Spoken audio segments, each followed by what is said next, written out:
Hey Slavic Vikings, and welcome to a video about the Polish alphabet.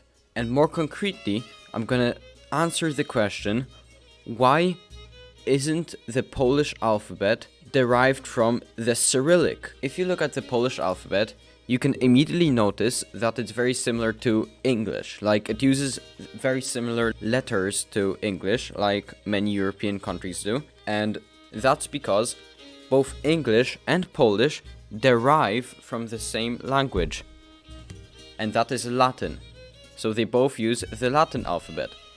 The Cyrillic alphabet was made specifically hundreds of years ago to accommodate Slavic languages like Russian and all of these different dialects. So why didn't Polish just take the Cyrillic alphabet?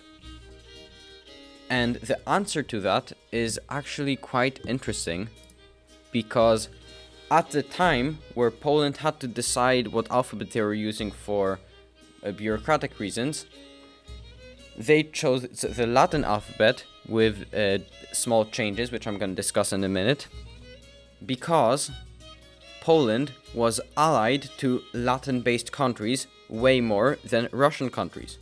So that was kind of the base, and it just didn't change for hundreds of years, and that's why we ended up with a Slavic Latin alphabet, which is, in my opinion, very interesting. But you might argue, hey, Polish Dane, but it isn't really a Latin alphabet, look how different it is. And yes, that is true, it is, of course, not the exact as the Latin alphabet. Since the Latin alphabet was not made for Slavic languages, the Slavic language has much more vowels and consonants than other European languages based on Latin have. Like, for example, on, si, chi, zi, zhi, ni, chi, shi, and way more. And the Latin alphabet just did not accommodate these sounds.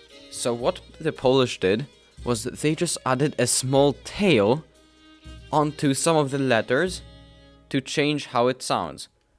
Modifying the Latin letters isn't very unusual, like you can see here, it's been done in many other countries, but I find it very interesting the way the Polish did it by just adding a small tail.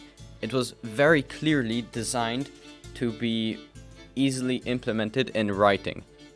So like when writing a letter, you can just add a little tail quickly at the end and that's it. So you might think, oh wow, the way Polish people changed up the letters is quite smart. It must be very practical. And yes, obviously it is practical since we use it every day. Unless you're like texting someone, then you usually don't have to write the variations of the letters because people know what you mean by context. But when you write officially, you're always using the correct grammar like you would in other languages. But there are places where these variations of the Latin letters are not practical. Like, for example, when you look at U kreskowane and U otwarte, where there are two identical sounds, U, that can be written in two different ways, and it has some rules, but the, like rules like if the last letter is a W, then usually you use this U. But this rule is so often broken that it's never sure, and that's not the only one. There's also H. So in Polish, sometimes with H you have to use a C before it. It's kind of random. So yeah, it's not perfect, but it's still way more phonetically accurate than, let's say, English or Danish, which I like. This giant amount of letters in the Polish alphabet is often what causes people to be afraid of the Polish language and learning it, to be more specific.